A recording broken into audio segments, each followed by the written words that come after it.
Wakanda Forever. It's box office projections. So right now, this is coming to us from the Hollywood Reporter.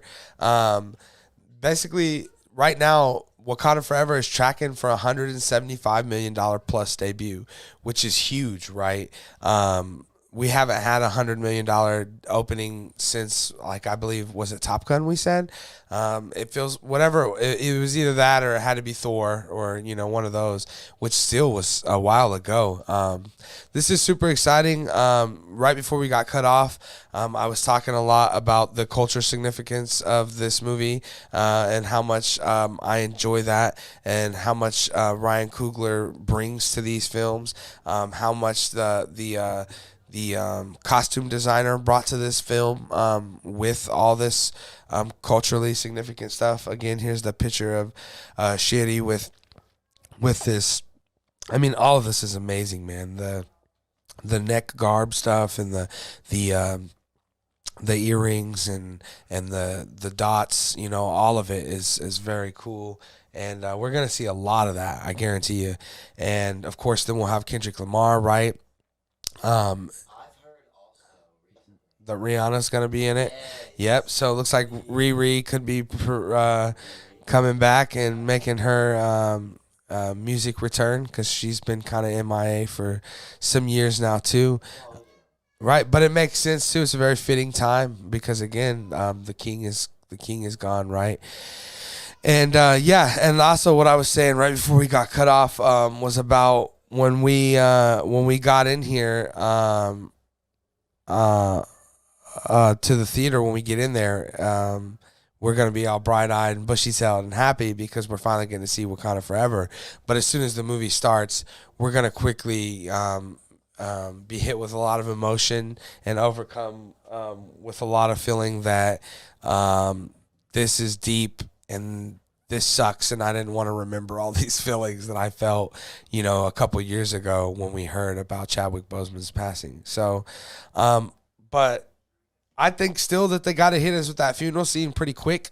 If the movie opened like that, I bet it would. I think that would speak a lot to how much, how big of a shadow he's going to cause. Right, and really, what this movie means. And, Coogler said multiple times that the whole point for him making this movie was to honor Chadwick Boseman and the character T'Challa. And I believe that'll be done. That's all I'm really hoping for out of this movie. And it's obviously, I'm excited for Namor, right? I mean, who's not excited for that? The first mutant and, a lot of stuff. I hear other murmurs. And then, of course, we know we have Ironheart, right? And now we know we may have Sacha Baron Cohen as Mephisto. we said that we potentially could maybe see a post-credit scene that leads into Ironheart, which would make sense. And if Mephisto is the real main villain of that would maybe make sense too. Or maybe she needs to make a deal, and that deal leads into the Ironheart series. But either way, super excited for that too. Honestly, like I was saying earlier, this is my most anticipated movie for the rest of the year. And I believe it was, November 11th? Yeah, right. Like that, yeah. November 11th. So super exciting. And, don't forget the first movie made like $1.3 billion. So that's in total? Yeah, so it made a ton of money. I expect this one to probably make even more if that even is possible. But it may be, especially, again, with that honoring Chadwick Boseman thing. It's going to mean a lot to people of all kinds. So I imagine everyone comes out and sees this film. Lucas, you're hearing this, $175 million opening weekend, plus could be more. What do you think? You think it hits it? You think it under, over?